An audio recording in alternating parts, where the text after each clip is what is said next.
Hello students, welcome to सी मित्रा। और आज की इस पॉलिटिकल साइंस की क्लास में हम लोग बात करने वाले हैं इंडियाज़ एक्सटर्नल रिलेशंस पे। देखिए, इस टॉपिक से आपके काफ़ी सवाल आते हैं। सवाल बड़े ही सिंपल होते हैं, इसमें हमें कई तरह की एस्पेक्ट से गुजरना है। जैसे मान लीजिए फॉरेन पॉलिसी के कंसिडरेशंस क्या थे, फॉरेन पॉलिसी को चूज़ करने में कौन कौन से चैलेंजेस थे, इंडिया ने किन किन तरह के वॉर्स को झेला है ना, इन सब से हमें गुजरना है। तो चलिए फटाफट शुरू करते हैं, देखते हैं क्या है कवर करना है। सबसे पहला, नेहरूज फॉरेन पॉलिसी। इसके अंदर नेहरू जिस समय पर, है ना, the time period in which Nehru was trying to make foreign policy of India, अगर आपको नहीं पता है तो आप लोग जान लीजिए कि नेहरू न केवल प्रधानमंत्री थे बल्कि फॉरेन ऑफिस भी उन्होंने ही संभाला हुआ था स्टार्टिंग में।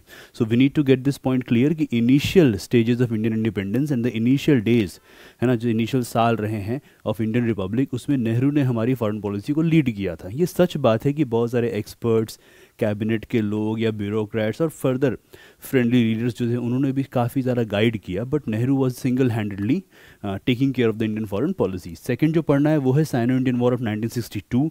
इंडिया चाइना का एक वॉर हुआ है, उसकी वजह से बॉर्डर डिस्प्यूट फैला, हमारी टेरिटरी पे चाइना ने कब्जा भी किया, कथित तौर पर बाकायदा किया है, और इस वजह से नेहरू की मिनिस्ट्री में से कुछ लोगों ने रिज़ाइन किया।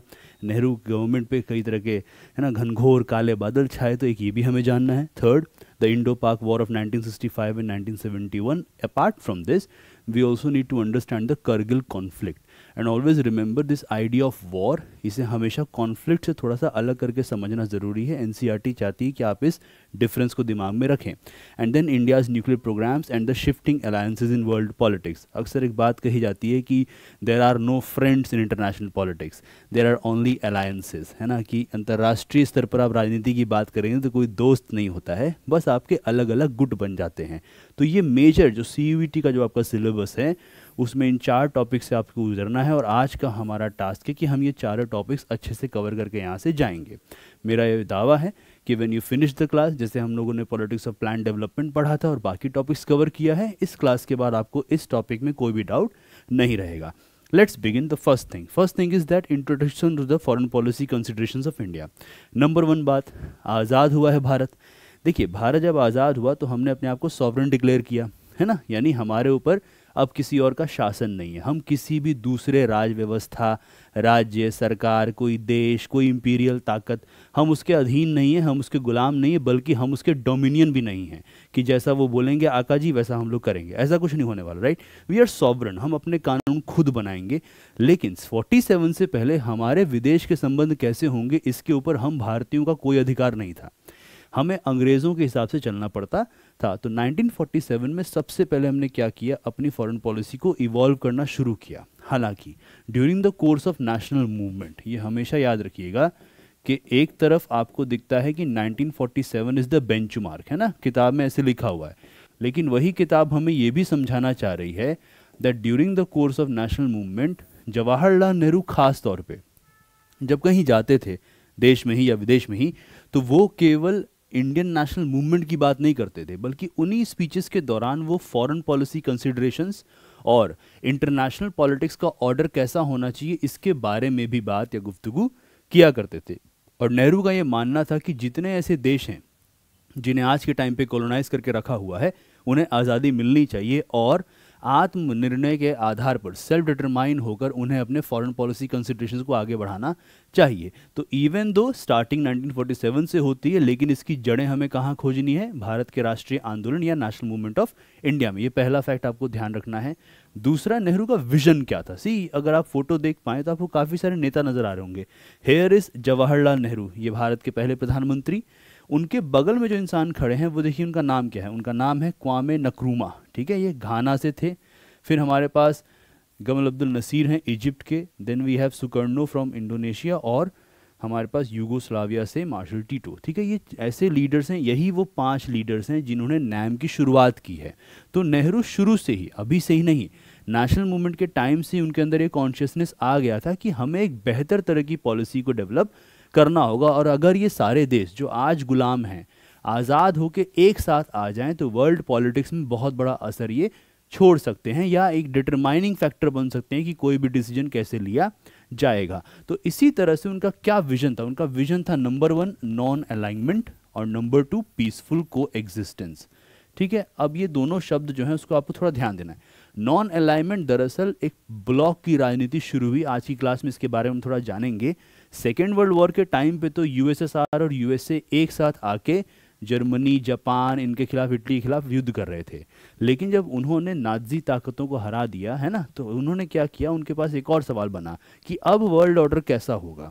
और ये दोनों देश जो हैं एक दूसरे से कॉन्फ्लिक्ट में भी थे। क्यों कॉन्फ्लिक्ट में थे, आप लोग फर्दर पढ़ेंगे इसको आगे के चैप्टर्स में।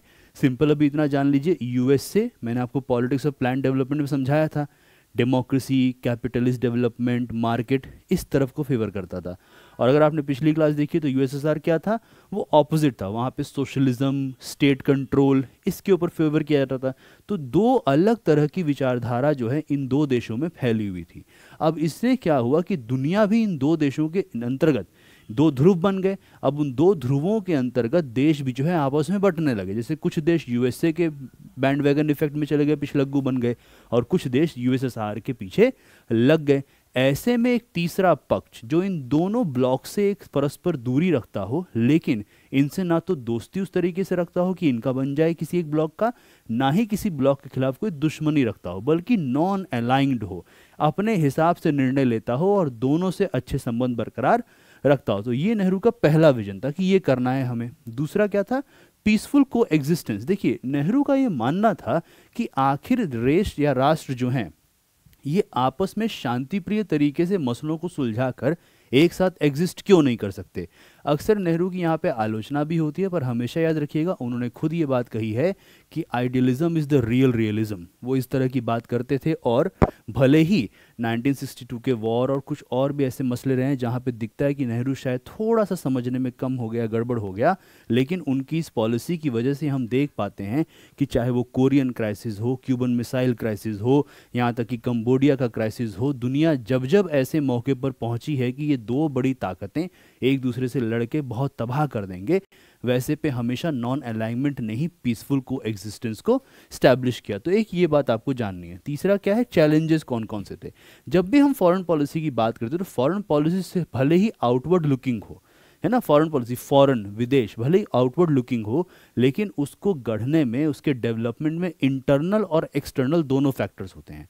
सिंपल एग्जांपल है, अगर मान लीजिए कि ये जो ग्लास है ना, अब ये ग्लास मान लीजिए बड़ा कमज़ोर किस्म का हो, इस पानी के भार को न झेल पाए, तो ये ग्लास टूट जाएगा, बिल्कुल टूट जाएगा।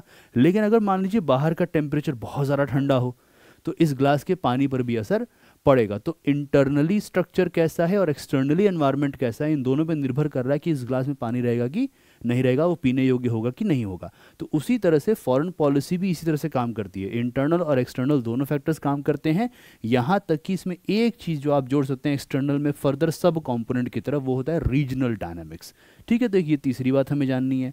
फोकस एरिया क्या रखना है जब भी हम फॉरेन पॉलिसी पढ़ेंगे। एक तो हमें चाइना पे फोकस करना है, जो हमारा पड़ोसी ड्रैगन है ना, उसके ऊपर फोकस करना है। दूसरा है पाकिस्तान, जो हमारी बात समझता नहीं है। और तीसरा है न्यूक्लियर पॉलिसी। ठीक है, हमारी अपनी न्यूक्लियर पॉलिसी, जो हमने बहुत ही एक क्रेडिबल पॉलिसी है, नो फर्स्ट यूज़ पॉलिसी उसका सब कंपोनेंट है, और बड़ी इज्जत है विश्व में। अगर आप जाएंगे ना तो भारत की बड़ी इज्जत होती है कि भारत की न्यूक्लियर पॉलिसी वाकई शांति के मार्ग पर चलते हुए कैसे न्यूक्लियर पावर बना जाता है। अगर इसकी कोई सीख सिखाता है तो वो भारत है, ऐसा माना जाता है। तो ये हमें ध्यान रखना है। फिर जो कोल्ड वॉर के दौरान जो प्रेशर्स थे, उसे कैसे भारत ने निपटाया, और एशिया में किस तरह भारत एक स्टेबलाइजिंग पावर की तरह आगे बढ़ा। ये भी कुछ ऐसे फैक्टर्स हैं जो फॉरेन पॉलिसी से जुड़े हुए हैं, बट मेजरली आपको ऊपर की चीज़ें ज़्यादा पढ़नी है। आगे बढ़ते हैं। सबसे पहला इंटरनेशनल कॉन्टेक्स्ट। पहला इंटरनेशनल कॉन्टेक्स्ट क्या है कि जो वर्ल्ड वॉर 2 के बाद सिचुएशन थी, वो क्या सिचुएशन थी, रीबिल्डिंग और चैलेंजेस की। देखिए, रीबिल्डिंग क्या हो रहा है, वॉर क्या करता है, वॉर मतलब डिवास्टेशन, सिंपल। वॉर मतलब तबाही, वॉर मतलब विनाश। अभी आजकल आप अगर न्यूज़ देखते होंगे तो आपने सुना होगा ना, एक तो रशिया यूक्रेन का पूरा चल रहा है कॉन्फ्लिक्ट, और दूसरा इजराइल और हमास के बीच में अभी नया शुरू हो गया, ईरान का कंपोनेंट उसमें जुड़ गया है। और कहीं से भी तस्वीरें आ रही हो, चाहे इधर से बम गिर रहा हो चाहे उधर से बम गिर रहा हो, जहाँ कहीं भी वॉर होता है वहाँ पे डिवास्टेशन ही होता है। उसके बाद फिर से सोसाइटी को बिल्ड करना, फिर से कम्युनिटी को बिल्ड करना, फिर से इकोनॉमी को बिल्ड करना, इंफ्रास्ट्रक्चर को बिल्ड करना, ये सब क्या उभर के आता है, चैलेंज की तरह आता है। इसी तरह से एक बहुत बड़ा युद्ध हुआ, वो था वर्ल्ड वॉर 2। ये हिस्ट्री का टॉपिक है तो हम इसमें ज़्यादा डीप में जा नहीं सकते, लेकिन वर्ल्ड वॉर 2 ने क्या किया, एक नया चीज़ साबित कर दिया कि जो पुरानी इंपीरियल ताकतें हैं इंपीरियल ताकतों से मेरा मतलब हुआ साम्राज्यवादी ताकतें, जैसे कि ब्रिटेन जो हम पे राज करता था। कहते थे कि ब्रिटेन के एम्पायर में ना कभी सूरज नहीं डूबता, कहीं ना कहीं दुनिया में कोई ना कोई ऐसा भूखंड जरूर होगा जो इन लुटेरों ने कब्जा करके रखा हुआ है और वहाँ सूरज उगा हुआ है। ठीक है, तो इंपीरियल ताकतें जो थी ये इस वर्ल्ड वॉर में बड़ी ही कमज़ोर बनकर सामने आई, क्योंकि इनको किस पे रिलाई करना पड़ा, अंत में इनको अमेरिकन ताकत पे रिलाई करना पड़ा। और फिर अमेरिका ने अपनी पॉलिसी को बदल लिया, उन्होंने कहा कि नहीं, अभी तक हम इनवर्ड लुकिंग थे। वर्ल्ड वॉर टू से पहले अमेरिका का मानना था कि हमें इंटरनेशनल पॉलिटिक्स से कोई लेना देना नहीं है, आप लोग को जो करना है आप लोग करिए, हमारी पॉलिसी आइसोलेशन की है, हम इनवर्ड लुकिंग है, हम अंदर अपने हिसाब से खुश रहना चाहते हैं। लेकिन वर्ल्ड वॉर टू के दौरान जब अमेरिका उतरा तो उसने ये भी डिसाइड किया कि हम पे भी तो हमला हो गया, भले ही हम आइसोलेशन में थे उसके बावजूद अमेरिका का एक टापू टाइप पूरा छावनी थी जिसे बोलते हैं पर्ल हार्बर, उस पर जापानीज ताकत ने हमला कर दिया था, तो उस पर हमला हो गया था। तो इन्होंने कहा कि नहीं, अब हम लोग क्या करेंगे, हर एक ऐसा मसला, हर एक ऐसा मैटर जो कहीं ना कहीं किसी भी देश में हो रहा हो, अगर वो अमेरिकी हितों के अनुसार नहीं है, अमेरिकन इंटरेस्ट के अनुसार नहीं है, अमेरिकन पॉलिसी के अनुसार नहीं है, तो उसको पोटेंशियल थ्रेट माना जाएगा और अमेरिका अब वर्ल्ड अफेयर्स में लीडिंग रोल प्ले करेगा। तो इनसे जो पहले की ताकतें थीं वहाँ से ताकत क्या हो रही है, अब शिफ्ट हो रही है। अब शिफ्ट कहाँ हो रही है, अमेरिका की तरफ शिफ्ट हो रही है। और आज भी भले ही चीन कितना भी ऊपर चले जाएं, भले ही कोरिया कुछ भी कहता रहे, नॉर्थ कोरिया, ध्यान रखिएगा आज भी ताकत अमेरिका के ही पक्ष में ज़्यादा झुकी हुई है ना। जो भी पॉलिटिकल साइंस का इंसान होगा वो इस बात को डिनाई नहीं करेगा। हालांकि नए नए ध्रुव बन रहे हैं, लेकिन अमेरिकी ताकत आज भी आपकी किताब के अनुसार सबसे मजबूत है। इसके साथ साथ एक और चीज़ हो रही थी, अगर इंपीरियल ताकतें कमज़ोर पड़ रही हैं तो जाहिर सी बात है उनकी ताकत जो कॉलोनीज़ पर थी, जिन देशों को उन्होंने गुलाम बनाया था, उस पर भी कमज़ोर पड़ेगा। और अगर अमेरिका ऐसा देश था जो मुक्त बाज़ार, ठीक है, बाज़ार की अर्थव्यवस्था, प्राइवेट इन्वेस्टमेंट या निवेश, इन सब में विश्वास रखता था, ठीक है, मार्केट ड्रिवन इकोनॉमी और मार्केट ड्रिवन पॉलिटिक्स में विश्वास करता था, तो वो क्यों छोड़ेगा इन देशों को वापस इनके पास। तो एक और प्रोसेस शुरू हुआ कि नहीं, अब आपको जो ये इंडिपेंडेंस स्ट्रगल हो रहे हैं एशिया और अफ्रीका के देशों में, वहाँ पर अब इन्हें आज़ाद करना ज़रूरी होगा। तो इंटरनली स्ट्रगल चल रहा है और विश्व के स्तर पर क्या नज़र आता है कि ताकत जो है इंपीरियल पावर से कहाँ शिफ्ट हो रही है, एक शिफ्ट हो रहा है, किधर शिफ्ट हो रहा है, यूनाइटेड स्टेट्स ऑफ अमेरिका की तरफ, ठीक है, ये बात है। इसी में आपको नया फैक्टर काउंट करना है कि जो इंडिया की फॉरेन पॉलिसी थी वो इसी दौरान निकल के आती है कि ठीक है शिफ्ट हो रहा है, लेकिन इसका ये मतलब नहीं कि अब हम लोग अमेरिका के अधीन हो जाएं। तो हमारे पास एक क्या होना चाहिए, सॉवरेनिटी होना चाहिए। दूसरा, फिर से अगर दुनिया किसी युद्ध की तरफ जा रही है तो इंडिया उसका भाग नहीं बनेगा। हमें किस पे फोकस करना है, पीस पर फोकस करना है। और ये कोई नई बात नहीं है, ऐसा नहीं है कि पहले इसके बारे में चर्चा नहीं की गई है, बिल्कुल भारत के राष्ट्रीय आंदोलन के दौरान इस पर बातचीत होती रही है। और इंडियन कॉन्स्टिट्यूशन का जो directive principles of state policy है उसमें इस गोल को बहुत अच्छे से समझाया भी गया है। और यहीं पे आपका आया था एक प्रीवियस ईयर का क्वेश्चन, ठीक है, उन्होंने सवाल ये पूछा था सीयूटी एग्जामिनेशन में कि किस भारत के संविधान के किस पार्ट में ये बात कही गई है कि सॉवरेनिटी और पीस आधारित फ्रेंडली रिलेशंस देशों के बीच में होना चाहिए। तो आपको वहाँ पे क्या आंसर करना था, directive principles of state policy. ये है इंडियन कॉन्स्टिट्यूशन का पार्ट 4, ठीक है। अभी इसके बारे में थोड़ा और जानेंगे, आगे चलते हैं। फिर क्या हुआ कि जो कोल्ड वॉर के ब्लॉक्स थे ना, उन्होंने क्या किया, डेवलपमेंट का एक तरीके का लालच देके या डेवलपमेंट के क्वेश्चन के अनुसार दुनिया को बांटना शुरू किया। इसको बड़ा सिंपल तरीके से समझ लीजिए। अगर आपको पहली क्लास याद है तो आपको ये ध्यान आएगा कि इंडिया जब हुआ तो बड़े चैलेंजेस थे जब हम आज़ाद हुए, है ना। और उन चैलेंजेस में फंडामेंटली क्या था, एक तो आपका सबसे बड़ा चैलेंज था जिसको हम बोलते हैं पोवर्टी का चैलेंज, ठीक है, मतलब कि गरीबी का चैलेंज। दूसरा चैलेंज क्या था, पोवर्टी निपटाना है तो क्या करना है, डेवलप होना है ना, डेवलपमेंट का चैलेंज, इसीलिए तो प्लानिंग आई थी, ठीक है। तीसरा क्या था, डेवलपमेंट के साथ मॉडर्नाइजेशन का चैलेंज है, आधुनिकता की तरफ आगे बढ़ना है। इसके लिए क्या चाहिए, टेक्नोलॉजिकल सपोर्ट चाहिए, ये भी आपने जाना। फिनेंस की मदद चाहिए, है ना, पैसा चाहिए। अब ज़रा सोचिए कि जिस देश को इतने सालों तक अंग्रेज़ों ने लूटा हो, क्या उसके पास इतने संसाधन होंगे कि वो अपने आप ये इस राह पे चल पड़े? बिल्कुल मुश्किल हो जाएगी, पॉलिटिकल इकोनॉमी के हिसाब से तो दिक्कतें बनेंगी। अब अगर इंडिया की ये हालत जहाँ पे इतना ज़्यादा संसाधन था, तो ज़रा इमेजिन कीजिए कि अफ्रीका के देशों की क्या हालत होगी। ऐसे में हमारे सामने चैलेंज बना कि नहीं, जब हम बात कर रहे हैं, दुनिया बट रही है कि लोग पॉवर्टी से निकलने के लिए, डेवलपमेंट पाने के लिए अगर दो गुटों के बीच में किसी एक को चुन ले रहे हैं, तो इंडिया को ये पाथ अपनाना है कि नहीं अपनाना है। और इंडिया ने क्या जवाब सुना कि नहीं, हम किस पे फोकस करेंगे? हम गुट निरपेक्ष आंदोलन या नैम पर फोकस करेंगे, जिसने कोल्ड वॉर के टाइम पे इंडिया को आगे बढ़ने में मदद दी।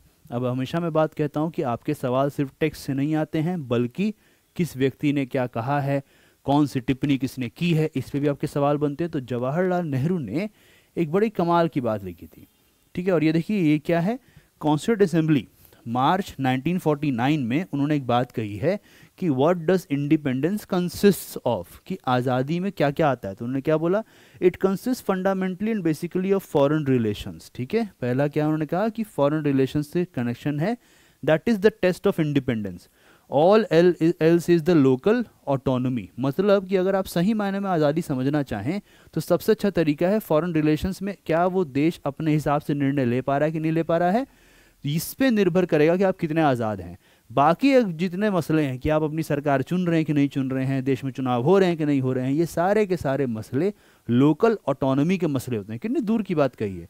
मान लीजिए हमारे देश में ऐसा होता है कि हम लोग अपने हिसाब से सरकार चुनते, लेकिन हम किस देश से दोस्ती करेंगे, कहाँ से निवेश लाएंगे, कौन सी पॉलिसी हमारी होगी, ये सारे डिसीजन मान लीजिए अमेरिका ले रहा होता, या मान लीजिए हमारे लिए रूस ले रहा होता, कोई और देश ले रहा होता, तो क्या हम वाकई इंडिपेंडेंट हैं? बिल्कुल भी नहीं है ना। आप सॉवरन बिल्कुल भी यहाँ पर नहीं है। तो ये बात इन्होंने कही। और फिर नेहरू कहते हैं कि once foreign relations go out of your hands into the charge of somebody else, जैसे ही आपके विदेशी संबंध कैसे होंगे ये आपके हाथों से किसी और के हाथों में चले जाते हैं, to that extent and in that measure you are not independent. तो जितने स्तर तक आपके हाथ से ताकत गई है और जिसके पास गई है, किसी भी रूप में आप समझना चाहें, आप इंडिपेंडेंट नहीं है, ठीक है। To that extent and in that measure, उसी समय आप इंडिपेंडेंट नहीं रहे। तो अगर आपका सवाल बन जाता है कि ये बात किसने कही है, तो सबसे पहला आंसर क्या है, ये बात जवाहरलाल नेहरू ने कही है। अगर दूसरा सवाल बनता है कि ये बात कहाँ कही गई है, तो इसका आंसर है कॉन्स्टिट्यूंट असेंबली ऑफ इंडिया में कही गई है।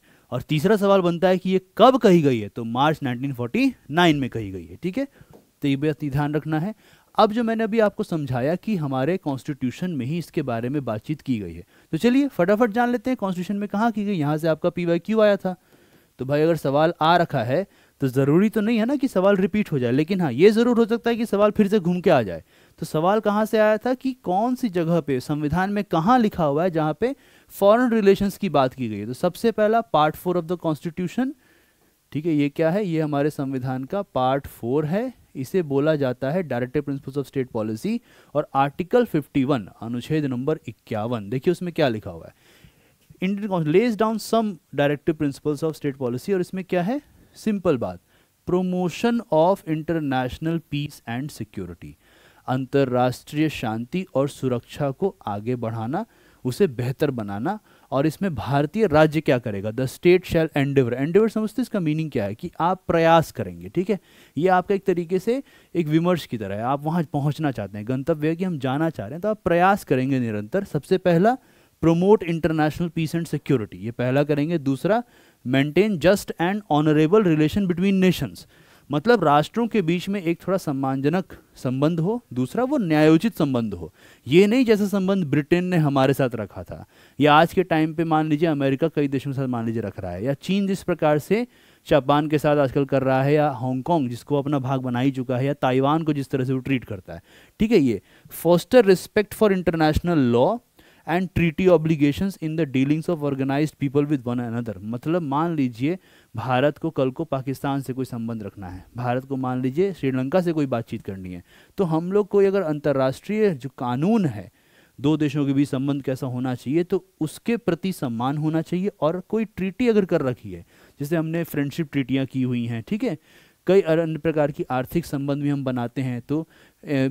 बायलेटरल नेगोशिएशंस होते हैं, तो ट्रीटी की जाती है, तो उस ट्रीटी का भी सम्मान रखना है। और encourage settlement of international disputes by arbitration, मध्यस्थता के माध्यम से अंतर्राष्ट्रीय विवादों को सुलझाना, ये भी हमारे संविधान में लिखा हुआ है। तो यहाँ से आपका सवाल बनेगा, अगर बनना होगा, ये एकदम इसको भूलना मत, ताकि आपको पता रहे। नंबर 1 इंटरनेशनल पीस और security, number 2 just and honourable relations, number 3 international law treaty obligation को रिस्पेक्ट करना है, नंबर 4 एनी इंटरनेशनल डिस्प्यूट उसको मध्यस्थता से सुलझाना है। अब आता है आपका नॉन अलाइनमेंट पॉलिसी के बारे में थोड़ी सी बातचीत। देखिए सबसे पहला नॉन अलाइनमेंट पॉलिसी को समझने के लिए ना सिंपल से इतना जान लीजिए क्या क्या इसमें आपके सवाल बनते हैं, कैसे आपको इसको पढ़ना है। नंबर 1, ये कॉलोनियलिज्म और इंपीरियलिज्म के विरोध में था, क्योंकि देखिए होता क्या है, कोई भी देश जो ताकतवर बन जाता है ना, इतिहास इस बात का गवाह है, वो कभी नहीं चाहेगा कि उसका संपूर्ण कंट्रोल खत्म हो जाए। कोई ना कोई वो रास्ता निकालने का प्रयास करते हैं कि कैसे इनकी नीतियों को फिर से गाइड किया जाए। In what manner can we make sure that these nations remain subservient to the interest of the ruling country. ठीक है, ये हमेशा चाहते हैं। तो अभी यहाँ क्या हुआ, इंडिया ने पहले ये बात कह दी। अब अगर जिस देश के संविधान में ये लिखा हुआ हो, वो देश कभी मानेगा किसी और की बात, है ना? तो हमने पहले ही सोच लिया था कि हमें फिर से वापस उसी चंगुल में नहीं फंसना है। तो एक तो क्लियर कट हो गया कि कॉलोनियलिज्म और इंपीरियलिज्म के खिलाफ हैं हम लोग।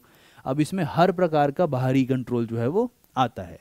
और फिर इंडियन फ्रीडम स्ट्रगल में ही हमने क्या किया था, अपना ग्लोबल कनेक्शन बना लिया था, जो मैंने अभी आपको शुरुआत में समझाना चाहा कि फिर चाहे वो जवाहरलाल नेहरू हो या कोई और हो, भारतीय राष्ट्रीय आंदोलन न केवल भारत से संबंधित था, बल्कि उसमें ये भी बात कही जाती थी कि आज़ादी के बाद केवल भारत ही नहीं, अन्य देशों को भी आज़ाद होना चाहिए और उनके भी संबंध कैसे अख्तियार किए जाने चाहिए। यहाँ तक कि सुभाष चंद्र बोस ने तो आईएनए जब बनाई, इंडियन नेशनल आर्मी, तो वो स्वयं के आधार पर जाके फॉरेन रिलेशंस भी स्टैब्लिश कर रहे थे कि हम पैरेलल सरकार हैं, आप अंग्रेज़ों की बात ना माने, आप हमारे हिसाब से नए तरह से नई सरकार से बातचीत करें। उसमें क्या होता है, जब कोल्ड वॉर आता है तो भारत ने अपना एक स्टैंड लिया और भारत ने कहा कि हम क्या करेंगे, ना तो यूएस की तरफ जाएंगे ना यूएसएसआर की तरफ, हम अपना एक न्यू मॉडल बनाएंगे जिसे हम नॉन अलाइनमेंट का नाम देंगे। इससे भारत का जो प्रेस्टीज था, भारत का रेपुटेशन था, वो काफ़ी अच्छा हुआ था। जैसे कि अगर फॉरेन पॉलिसी में अब सवाल आता है कि नेहरू को क्यों इतना ज़्यादा पढ़ा जाता है, ठीक है, तो नेहरू के बारे में केवल इतना समझ लीजिए कि जब वो प्रधानमंत्री बने उसके बाद 1946 से लेकर, मतलब फॉरेन ऑफिस और फॉरेन क्वेश्चन स्टार्ट हो जाते हैं। नेहरू ने उस टाइम पे बाकायदा एक लेटर भी लिखा हुआ है, वो मौजूद है।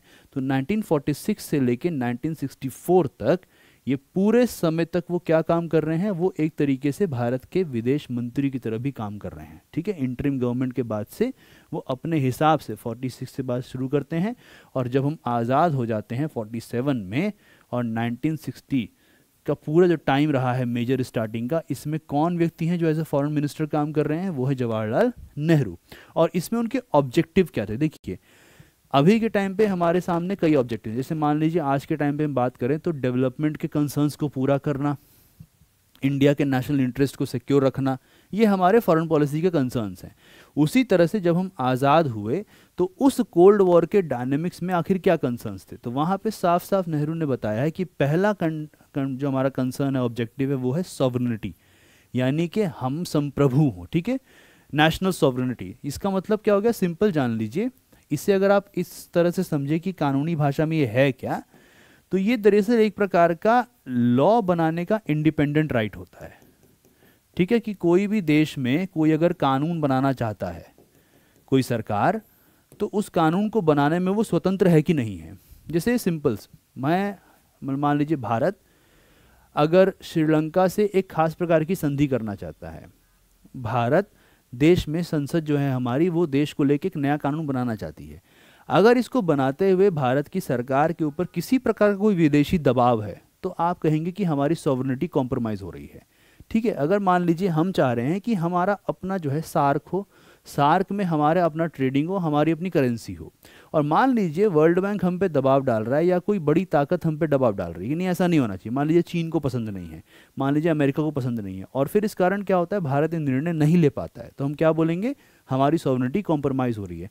अब एक ऐसा समय जहाँ पे पूरा विश्व जो है दो भागों में बटा हुआ है, एक तरफ अमेरिकन ब्लॉक है और एक तरफ यूएसएसआर का ब्लॉक है, तो ऐसे में सॉवरन रहना कि ना तो अमेरिका हम पे इन्फ्लुएंस कर सके अपने हिसाब से, ना ही हम पे यूएसएसआर इन्फ्लुएंस कर सके। तो पहला ऑब्जेक्टिव क्या था उस बटी हुई दुनिया में, सॉवरन रहना। ठीक है, स्वतंत्र रहना, किसी के अधीन ना रहना। दूसरा क्या था, टेरिटोरियल इंटीग्रिटी।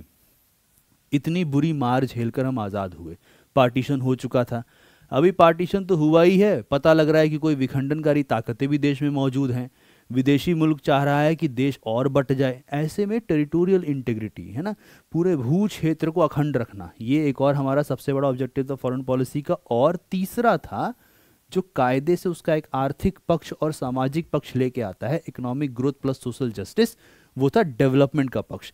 तो ये तीन बड़े ऑब्जेक्टिव थे। यहां बनता है आपका एक और सवाल, मान लीजिए आपसे क्वेश्चन में पूछ दिया गया कि कौन थे जो फॉरेन मिनिस्टर की तरह काम कर रहे थे, उत्तर क्या होगा, जवाहरलाल नेहरू। दूसरा सवाल पूछ दिया गया कि बताइए ऑब्जेक्टिव क्या था फॉरेन पॉलिसी का during initial days after independence, initial years after independence. तो वो क्या होगा, सॉवरेनिटी को मेंटेन रखना, टेरिटोरियल इंटीग्रिटी को मेंटेन रखना और डेवलपमेंट को प्राप्त करना। अब इसमें एक और बात हमेशा ध्यान रखिएगा कि जो हमारे डोमेस्टिक लीडर्स थे, जैसे जनसंघ की पूरी पार्टी है या even for that matter doctor B R Ambedkar हैं, वो आलोचना भी कर रहे थे नेहरू के फॉरेन पॉलिसी के आइडिया पर कि ये किस तरह की फॉरेन पॉलिसी लेके चल रहे हैं। लेकिन नेहरू अपनी समझदारी में काफ़ी बेहतर थे। ये बात बिल्कुल भी गलत नहीं है यहाँ पे कहना कि शायद इन लोगों की समझदारी भी फॉरेन पॉलिसी में उस तरह से नहीं थी उस दौर में, जिस तरह से नेहरू ने उस चीज़ को समझ रखा कि दुनिया किस तरफ बढ़ रही है।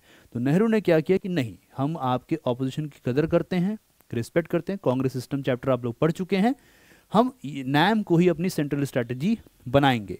इससे क्या होगा कि हमारे दोनों ब्लॉक के साथ एक प्रकार का बैलेंस हो जाएगा।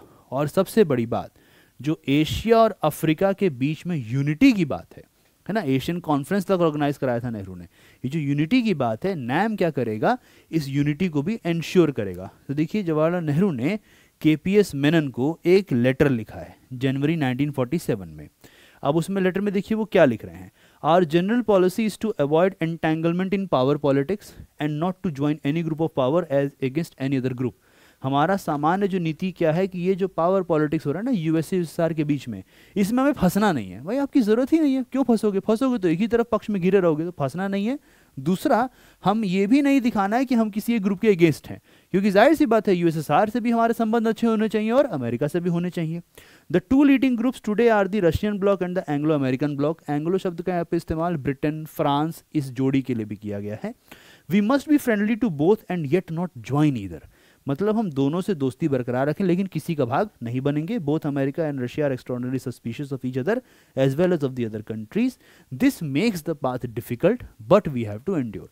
मतलब कि लबो लुबाव ये है इस पूरी चिट्ठी का कि हमें नैम के अकॉर्डिंग काम अपना करना है।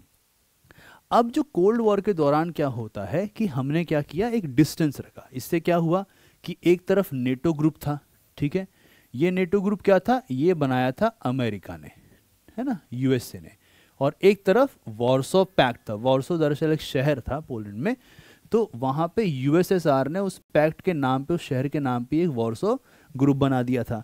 तो इन्होंने क्या किया कि नहीं, नैम क्या करेगा, दोनों से दूर रहेंगे, हम ना नेटो का भाग बनेंगे ना वॉर्सो का भाग बनेंगे, बल्कि हम ग्लोबल टेंशन्स जो हो रही हैं इनके चक्कर में उसे हम कम करने का प्रयास करेंगे। ठीक है, हम चाहेंगे कि शांतिप्रिय तरीके से मसले सुलझे जाएं और जो यूएन के पीस कीपिंग ऑफ मिशंस होते हैं उसमें इंडिया और नैम क्या करेगा, कंट्रीब्यूट करेगा।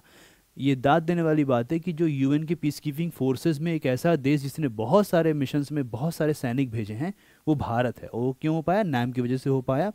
इससे क्या हुआ कि हमने अपने हिसाब से बैलेंस करना भी सीखा। जैसे कि अब यहाँ पे क्रिटिसिज्म भी आता है, लेकिन फिर भी मैं आपको बता देता हूँ कि भारत ने अपने हितों के अनुसार भी सोचना शुरू किया। मसलन जब इजिप्ट के ऊपर, ठीक है, ब्रिटेन ने इन्वेड किया तो भारत ने कड़ी आलोचना की, लेकिन वहीं जब हंगरी पर यूएसएसआर का एक प्रकार से अटैक हुआ तो भारत वहाँ पे शांत रहा। तो ये रहता है कि हाँ, कभी कभी लोग आलोचना कर देते हैं कि भाई अपने हिसाब से चुन रहे हो, इजिप्ट में दोस्त है तो दुख पहुँच रहा है और हंगरी में नहीं है तो दुख नहीं पहुँच रहा है। बात ये नहीं है, बात यह है कि एक तरफ एक नई तरह की ताकत है और दूसरी तरफ इन्वेजन हो रहा है खास तरह के मोटिव से। तो इसमें अंतर करना भी ज़रूरी है। ये एग्जाम्पल्स हैं, ये आपको ध्यान रखना है। ब्रिटेन का इन्वेजन इजिप्ट पे हुआ था और यूएसएसआर का इन्वेजन हंगरी पे हुआ था। ठीक है, हंगरी को भूख मत समझ लेना, ये देश का नाम है। ठीक है, तो हमने क्या किया, एक प्रकार से अपने संबंधों को ऐसे बनाया कि दोनों गुटों के बीच में हमारे संबंध बेहतर तरीके से आगे बढ़ें। इसका सबसे बड़ा फायदा ये हुआ कि इंडिया चूंकि एक प्रकार से लीड कर रहा है नैम को, तो जिधर इंडिया जाएगा उधर ही बाकी देश भी जाएंगे, स्वाभाविक है।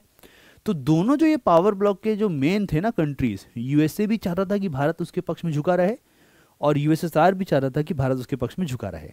इससे क्या हुआ, हमें दोनों से आर्थिक मदद खूब सारी मिलती रही। लेकिन जैसे ही यूएसए ने एक और बनाया, सेंटो, सीएटो, ये सब बनाया उन्होंने, और जब उनके एक मिलिट्री ब्लॉक में पाकिस्तान शामिल हो गया, तब भारत और अमेरिका के संबंधों में थोड़े समय के लिए खटास आना शुरू हो गया। तो ये बात भी आपको ध्यान रखना है। अब सोचिए, एक ऐसा देश जिसके पास ना बहुत ज़्यादा संसाधन है, ना बहुत पैसा है, वो दुनिया के स्तर पर एक लीडिंग फिगर की तरह काम कर रहा है।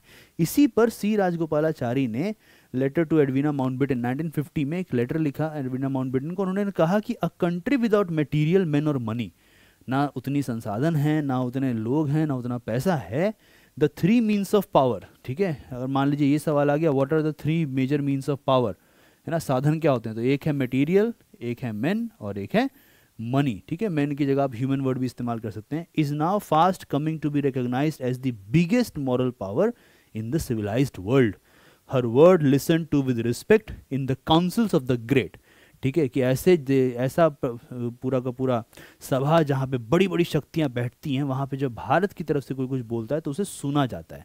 तो ये आपको ध्यान रखना है कि नैम की वजह से ये सब संभव हो पाया।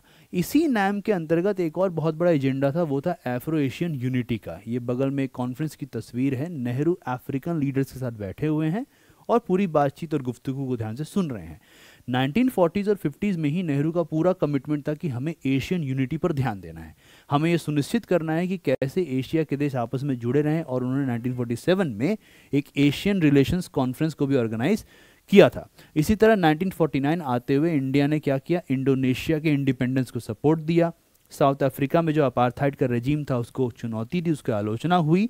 और साथ ही साथ 1955 आते आते बैंडंग कॉन्फ्रेंस होती है, जहाँ पे नैम के आधार को गढ़ा जाता है। इसे नैम कॉन्फ्रेंस के नाम से भी जानते हैं। लेकिन बैंडंग कॉन्फ्रेंस में ये बात कही गई कि हमें नैम जैसा कुछ बनाना है, एक आधारशिला पड़ गई। और 1961 आते हुए सबसे पहला समिट जो होता है, बाकायदा एक सम्मेलन, वो नैम का हुआ बेलग्रेड में। यहीं पे आपके सवाल बनते हैं कि पहला कॉन्फ्रेंस कौन सा हुआ, तो बैंडंग में हुआ। और दूसरा है कि पहला समिट कब हुआ, तो 1961 बेलग्रेड में हुआ। और इससे क्या होता है, साउथ साउथ कोऑपरेशन। इसका मीनिंग समझ लीजिए। अगर मान लीजिए मैं आपको इसको ऐसे समझना चाहिए, मान लीजिए हम लोग दुनिया को दो हिस्सों में बांट दें, ठीक है। दो हिस्सों में मान लीजिए हम बांट देते हैं। ये मान लीजिए हमारी पृथ्वी है और इसमें हमने क्या किया, दुनिया को दो हिस्सों में बांटा। तो आप देखिएगा अगर यहाँ से एक रेखा ऐसे खींच दी जाए तो आपको दिखेगा ना, यूरोप भी इधर है, अमेरिका जो नॉर्थ अमेरिका कनाडा इधर है, फिर हमें यहाँ रशिया दिख जाएगा, है ना। और भारत जो है ऐसे आपको नज़र आता है। साउथ एशिया यहाँ पड़ेगा, फिर बड़ा सा अफ्रीका कॉन्टिनेंट मिलेगा, साउथ अमेरिका यहाँ पड़ेगा। अब इसी में देखिएगा कि जितने ऐसा देश जो ताकत हैं, अमीर देश हैं, डेवलप्ड कंट्रीज़ हैं, पुराने समय के साम्राज्यवादी ताकतें रही हैं, इंपीरियल पावर्स हैं, वो सब नॉर्थ में हैं। एक ऑस्ट्रेलिया बेचारा छूट जाता है, कोई बात नहीं, वो नॉर्थ में है। लेकिन बाकी वो तमाम देश जो विकासशील हैं, अविकसित हैं, जहाँ पे विकास के बड़े चैलेंजेस हैं, गरीबी है, साक्षरता की कमी है, और जो कॉलोनी रहे हैं, मतलब गुलाम रहे हैं, वो आपको साउथ में नज़र आएंगे। कौन कौन सी जगह नज़र आएंगे, साउथ एशिया, ठीक है, ये पूरा क्षेत्र, साथ में अफ्रीका और साउथ अमेरिका। तो ये साउथ साउथ कोऑपरेशन का मीनिंग क्या हुआ कि साउथ एशिया, साउथ अमेरिका और अफ्रीका के बीच में किस प्रकार से संबंध बेहतर हो रहे हैं। इसी तरह से एक और टॉपिक जो अब आपको पढ़ना है वो है साउथ एशिया के संबंध में, कि देखिए एशियन यूनिटी तब तक संभव नहीं है जब तक भारत और चीन के संबंध बेहतर नहीं होते हैं। बड़ी ताज्जुब की बात है कि जहां दो देश लगभग एक ही समय पर आज़ाद हुए और दोनों देशों के शुरुआती संबंध ठीक थे, आज उन दोनों देशों के बीच में तनाव वाली स्थिति मौजूद है। ऐसा नहीं है कि ये शुरू से चाहा गया, हो गया, परिस्थितियां ऐसी बन गई अंतर्राष्ट्रीय स्तर पर राजनीति की, दोनों देश के द्विपक्षीय संबंध, बायलैटरल रिलेशंस में ऐसी परिस्थितियां बन गई, situations developed in such a manner that ultimately it led to deterioration of the relation between India and China. So this has happened, but let us try to understand कि China के साथ संबंध हमने बनाए कैसे थे। सबसे पहला चीज़ क्या है कि इनिशियली क्या था, बड़ा फ्रेंडली रिलेशन था, मतलब दोस्ती टाइप रिलेशन था। भारत से लोग चीन जा रहे हैं, चीन से लोग भारत आ रहे हैं, वो कहावत आपने सुनी होगी, है ना, हिंदी चीनी भाई भाई, है ना, उस तरह का था संबंध। और बहुत कमाल का है कि 1949 में इंडिया उन चुनिंदा देशों में से एक था, सबसे प्राथमिक देश जिन्होंने चाइनीज गवर्नमेंट को रिकॉग्नाइज किया था। जैसे आप समझ, इसको जानना चाहें अगर आप, तो चाइना में एक आदमी थे चियांग काई शेक, और एक तरफ थे माओ जेडोंग। तो जो शेख साहब थे वो दरअसल अमेरिका और इनके सिरपरस्ती में काम कर रहे थे, और माओ जेडोंग रेवोल्यूशनरी थे, माओवाद उन्हीं से निकला है उनके विचारों से। तो रेवोल्यूशन वहाँ पे सक्सेसफुल हो गया और माओ ने अपनी सत्ता प्राप्त कर ली। लेकिन बहुत सारे देशों ने क्या किया, उनकी सरकार को रिकग्नाइज करने से मना कर दिया। सरकारी रिकग्नाइज नहीं है तो विदेशी संबंध नहीं बनेंगे, पासपोर्ट नहीं होगा, इन्वेस्टमेंट नहीं आएगा, सब चीज़ें, सारी दिक्कतें शुरू हो जाती हैं। वो एक बैंड वैगन इफेक्ट होता है कि एक के बाद एक समस्याएं आती हैं। लेकिन भारत उन चुनिंदा देशों में से एक था जिसने कहा कि नहीं, सरकार बनी है, वहाँ पे अपना आंदोलन हुआ है, हम उस आंदोलन को समर्थन करते हैं। क्यों? क्योंकि सेल्फ डिटर्मिनेशन के हिसाब से चाइना में सरकार को बनाया गया है। तो 1949 में इंडिया ने उस गवर्नमेंट को रिकॉग्नाइज किया, और फिर 1954 में जो उनके प्रीमियर थे जाओ एनलाई, उनके साथ मिलकर नेहरू और जाओ एनलाई ने मिलकर पंचशील एग्रीमेंट पर हस्ताक्षर किए। पंचशील एग्रीमेंट क्या था ये देखिए, यहाँ पे आपको पता लगेगा। इसमें दरअसल पंच समझ रहे हैं ना, पंच हो गया 5, है ना। तो यहाँ से आर्ग्यूमेंट आ रहा है। सबसे पहला, mutual respect for each other territorial integrity and sovereignty. ये तो हमारे बाकायदा आर्टिकल 51 से ही निकल के आ रहा है कि भारत और चीन दोनों देश आपस में क्या करेंगे, एक दूसरे के जो भू क्षेत्र अखंडता है और जो संप्रभुता है उसका सम्मान करेंगे। दूसरा, म्यूचुअल नॉन एग्रेशन, ना भारत चीन पर हमला करेगा ना चीन भारत पर हमला करेगा। तीसरा, म्यूचुअल नॉन इंटरफेरेंस, मतलब कि जो आपके अंदरूनी मसले हैं उसमें ना भारत इंटरवीन करेगा ना चीन भारत के अंदरूनी मसले में इंटरवीन करेगा। मतलब अगर कश्मीर का मुद्दा है तो आप ना घुसें, ठीक है, इस तरीके की बात है। इक्वालिटी एंड म्यूचुअल बेनिफिट, मतलब एक दूसरे के प्रति परस्पर संभाव रखते हुए कैसे बेनिफिट पहुंचाना, इस पर ध्यान दिया जाएगा। और पीसफुल को एग्जिस्टेंस, यानी कि दोनों देश एक साथ शांतिपूर्ण व्यवस्था बरकरार रखते हुए अपना अपना नीति चलाते रहेंगे, अपनी सरकारों को चलाते रहेंगे, देश को आगे बढ़ाते रहेंगे। तो कितना सुंदर पंचशील का जो आइडिया था, इस पर हस्ताक्षर किए गए 1954 में। यहीं पे आपके 2 सवाल ये बन गए, अगर आता है तो अच्छे से आंसर करके आइएगा। अब देखिए नेहरू कितना अग्रसर होकर, है ना, बड़ी पॉजिटिव एटीट्यूड के साथ इसको आगे बढ़ा रहे हैं। हालांकि सरदार पटेल का मानना था कि चीन पर इतना विश्वास करना भी ठीक नहीं है। अब इतिहास है भैया, मान लीजिए कि ऐसा हो गया तो आप कहेंगे कि हाँ पटेल जी ज़्यादा सही सोच रहे थे, मान लीजिए पलट हो जाता तो आप कहेंगे कि नेहरू जी ज़्यादा अच्छा सोच रहे थे। तो इतिहास किस तरफ करवट लेगा ये किसी के हाथ में नहीं होता। हम सब अपने हिसाब से कुछ ना कुछ सोचते हैं, कोई स्पेकुलेशन करते हैं, कि एक अनुमान लगाते हैं कि ऐसा हो सकता है। हालांकि इंटेलिजेंस की रिपोर्ट ज़रूर थी कि चीन थोड़ा सा महत्वाकांक्षी है। चीन दरअसल ब्रिटेन ने जो बॉर्डर डिवीजन किया उसको नहीं मानता, इस तरह की बातें आने लगी थी। लेकिन नेहरू का ये मानना था कि जब हमने ऑलरेडी हस्ताक्षर किया हुआ है तो शायद चीन भारत के साथ इस प्रकार का रवैया नहीं रखेगा। इसमें और भी चीज़ें हैं। नेहरू का एक ग्रेटर इंडिया का भी आइडिया था, तो चीन को ये भी लग रहा था कि देखो नेपाल भी इनके हिसाब से चल रहा है, सिक्किम देखो ये लोग क्या कर लिए, है ना, भूटान को भी अपने हिसाब से चला ही रहे हैं, तो क्या पता ये हमारे ऊपर भी एक तरह से कंट्रोल करना चाहते हो। तो दोनों देशों में ना एक तरह का एक दूसरे के प्रति थोड़ा सा शक की भावना भी आ गई थी। तो ये बात आपको ध्यान रखना है। और जब ये तिब्बत का मसला उठता है ना, कि चाइना ने 1950 से फॉर्मल ऑक्यूपेशन के बाद जब तिब्बत पर पूर्णतः कब्जा करना शुरू कर दिया, और 1958 में जब बाकायदा ये दिया गया कि चाइनीज़ रूल के खिलाफ प्रोटेस्ट शुरू हो गया है, और फिर यहाँ पे असाइलम में दलाई लामा आते हैं, तब जाके मुद्दा जो है वो थोड़ा सा गड़बड़ हो जाता है ना। 1959 जब वो पहुँचते हैं और भारत उनको एक तरीके से पनाह दे देता है, तो भारत चीन के बीच में संबंध थोड़े गड़बड़ हो जाते हैं। हालांकि यहाँ पर भी हो सकता है कि भारत के उस समय के नीति निर्माताओं का ये मानना होगा कि जब हमने पंचशील के दौरान ऑलरेडी चाइना का तिब्बत के ऊपर क्लेम को सही ठहरा दिया है, तो फिर इतना क्या सोचना है। दलाई लामा आ रहे हैं पनाह मांगने, तो दे दो उनको पनाह, लेकिन उसके कॉन्सिक्वेंसेस कितने बड़े हो गए इसके बारे में किसी को उतना ज़्यादा अंदाज़ा नहीं था। आज भारत में धर्मशाला हो गया, दिल्ली हो गया, ये मजनू का टीला एक क्षेत्र है, यहाँ पे कई जगह थोड़ा तमिलनाडु के भी क्षेत्र में आपको दिखेगा कि बहुत सारे तिब्बती लोगों को बसाया गया है। ये बॉर्डर का एक मैप है, देखिए यहाँ पे ये एक अक्साई चीन का एरिया आपको नज़र आ रहा होगा, ये अरुणाचल प्रदेश का एरिया है ना। और यहीं पे देखिए इस पूरे बॉर्डर क्षेत्र में कैसे वायलेंस हुआ है, ये पूरा विवाद का मसला रहता है भारत और चीन के बीच में। ये तस्वीरें जो दलाई लामा भारत आ रहे हैं और उनको पनाह दिए जा रही है। इससे क्या होता है कि चाइना से रिश्ते जो अच्छे बनने शुरू हुए, 1949 में हम उसको रिकग्नाइज करते हैं, 1954 में पंचशील होता है, ठीक है, ये रिश्ते अच्छे बनने शुरू हो रहे हैं। 1959 आते आते चीज़ें बिगड़ने लगती हैं, और अंत तोगत वो 1962 में चाइना क्या करता है, भारत के ऊपर आक्रमण कर डालता है। दिक्कतें वहीं तिब्बत वाले से शुरू हुई थी, और उसी चीज़ को आगे बढ़ाते हुए चाइना क्या करता है, कहता है कि नहीं, ये जो 2 एरिया है ना, एक अक्साई चीन जो लद्दाख रीजन में है, जम्मू कश्मीर, और दूसरा जो अरुणाचल प्रदेश, उस समय जिसे नॉर्थ ईस्टर्न फ्रंटियर एजेंसी कहा जाता था, ये 2 एरियाज़ क्या हैं, ये हमारे एरिया हैं। ये अंग्रेज़ों ने हमसे छीन लिया है, उन्होंने गलत बॉर्डर बना दिया, ये चीन का हिस्सा है। और इसी कारण क्या होता है कि धीरे धीरे 57 से लेके 59 के बीच में बहुत तरह के विवाद होते हैं। 1959 से लेके 62 में जो छोटे छोटे जो बॉर्डर पे लड़ाई झगड़ा हो रहा था वो फुल स्केल वॉर में तब्दील हो जाता है। कितनी ताज्जुब की बात है, 62 में एक तरफ भारत ये झेल रहा है, उसी समय भारत क्यूबन मिसाइल क्राइसिस को सॉल्व करने में भी मदद कर रहा है। ठीक है, तो ये दोनों चीज़ें हुई और अंत में क्या किया, चाइना की फोर्सेस जो हैं वो अरुणाचल प्रदेश में काफ़ी अंदर तक आ गई थी। साथ ही साथ असम का जो प्लेन्स का एरिया वहाँ पहुँच गई थी, फुटहिल्स तक लगभग, और अक्साई चीन पर तो उन्होंने पूरा कब्जा कर ही लिया था। लेकिन अपने आप उन्होंने क्या किया कि यूनिलैटरल सीज फायर डिक्लेयर किया और वापस अपनी फोर्सेस को पीछे बुला लिया ओरिजिनल पोजीशन पे। भारत को इससे निपटने के लिए यूएसएसआर, यूके, यूएसए सबसे मदद मांगनी पड़ी।